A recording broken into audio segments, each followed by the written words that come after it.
என்ன சவுண்ட் அது? ஏதோ கிச்சு கிச்சு பூச்சி அந்த மாதிரி இருக்கு. பறவை ஏதாவது கத்தும்.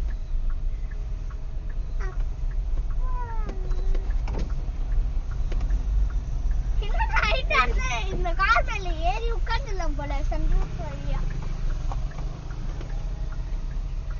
அப்பா நான் இறக்கிக்கிறா.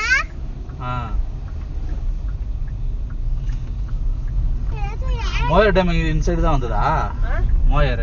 ஆமா. அப்புறம் வேற சங்காராவா? சிங்காரா? சிங்காரா. அங்க என்ன இருந்தது? தெரியல, ஞாபகம் இல்ல. சங்காராமா. அப்புறம் அந்த முருகர் கோயிலுக்கு ஒண்ணு மேலுக்க போனாங்களே, அது ட்ரெக்கிங்ல போறவங்களுக்கு தான் போக முடியும்னு போட்டிருந்தது. ஆனா அது வேணாம், ஒண்ணுமே இல்லல்ல. ஆமாமா, அது வேஸ்ட். சாமி தருமா?